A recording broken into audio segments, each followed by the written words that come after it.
Magaling ka, matalino ka, masipag ka, responsableng anak, mapagmahal na ina o tatay. Lahat tayo ay natutuwa kapag may nagsasabi sa atin ng mga ganitong bagay. Ikinagagalak ng ating mga puso na pinupuri tayo sa mga magagandang katangian ng ating ginagawa araw-araw. Sa ating ikalawang pagbasa, sinabi ni San Pedro, purihin natin ang Diyos at Ama ng ating Panginoong Hesukristo. Dahil sa laki ng kanyang habag sa atin, tayo isinilang sa isang panibagong buhay sa pamamagitan ng muling pagkabuhay ni Hesukristo. Tunay nga na ang Diyos ay dapat nating purihin at pasalamatan. At naway, hindi tayo magsawa magbigay pugay at papuri kay Jesus Nazareno na walang sawang gumagabay sa atin.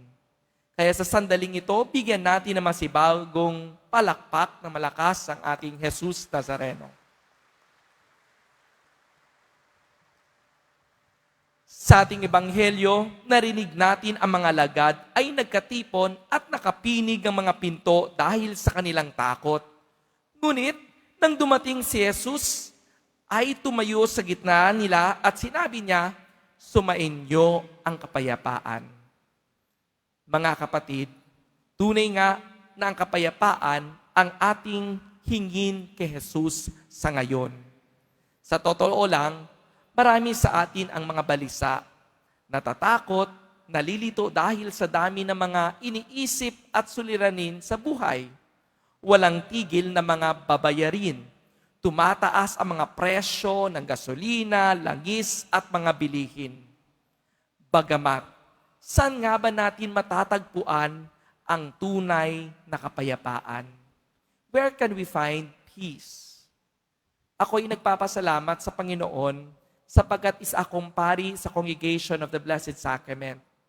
Dito kami ay inuhubog ng seminarista pa lamang ay manalangin at mag-ador sa harap ng banal na Santissimo.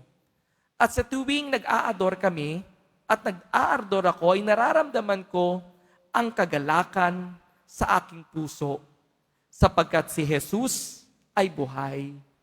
At sa tuwing may problema, kapag manghihina ang aking bukasyon, nawawalan ako ng buhay, naalala ko, mayroong banal na Santissimo naghihintay sa akin upang bigyan ako ng kapayapaan, lakas at pagpupunyagi sa aking bukasyon. Tulad ng mga alagad, nagalak silang makita ang Panginoon. At sa adorasyon, si Jesus ay buhay. Walang bayad naman ang mag-ador. Libre lamang ang manalangin sa harap ng banal na Santissimo. At si Jesus ay nakikinig, naghihintay sa ating lahat upang lumapit tayo sa Kanya. Mga kapatid, ang kapayapaan hatid ni Jesus ay ang pagkagalak at maging magalak ang ating mga puso at magbigay sa ating ng lakas ng loob upang hindi tayo matakot, ipahayag siya sa iba. Tandaan natin na kailanman hindi naging madamot si Jesus na ipahayag ang kapayapaan at ang kanyang awa. Nais na tayong lahat ay magkaroon din ng mapayapang buhay. Walang gulo, walang hidwaan, kundi puspos ng pagmamahal at habag ang ating mararanasan. Nadinig din natin si Tomas na nagsabi sa Ebanghelyo, hindi ako maniniwala at hinitinggit ko yung nakikita ang bakas ng mga pako sa kanyang mga kamay at na ipapasok ko ang aking daliri sa mga iyon, ang aking kamay sa kanyang tagiliran. Nais lamang ni Tomas makatiyak na si Jesus mismo ang kanilang nakita. Hindi siya agad naniwala sa sinabi ng kanyang mga kasamahan. May pag-alinlangan at gusto rin niya maranasan mismo ang katotohanan. Hindi lang sa mga sabi-sabi.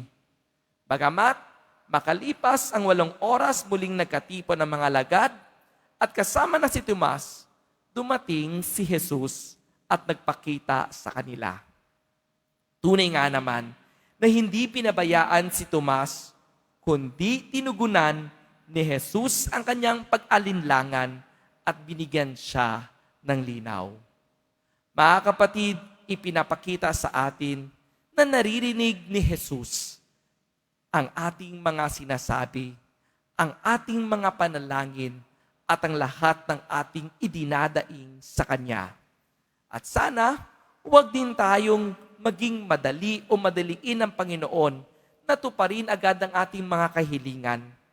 Bigyan din natin siya ng panahon sapagkat alam niya ang kanyang ginagawa.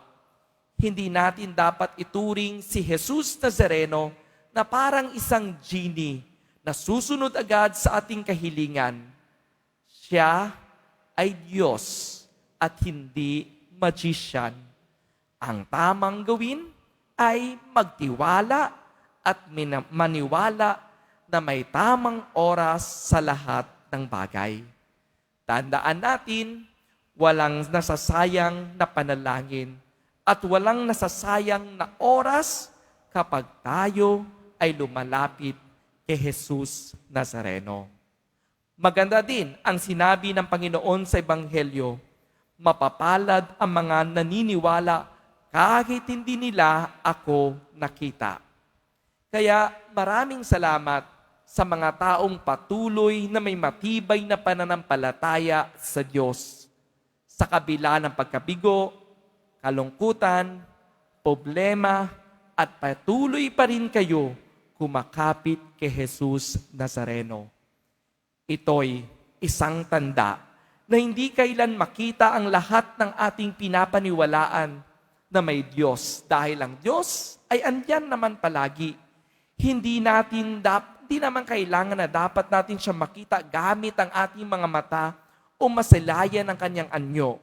Ang mahalaga ay nararanasan natin ang kanyang presensya na ang Diyos, siya'y buhay at hindi nagre-reject, kundi patuloy gumagabay sa atin.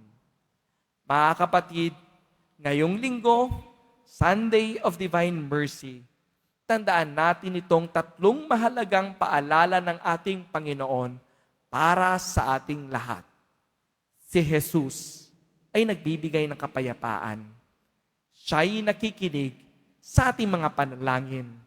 At siya ay buhay, ang muling na buhay. God bless us all and have a blessed Sunday po sa inyong lahat.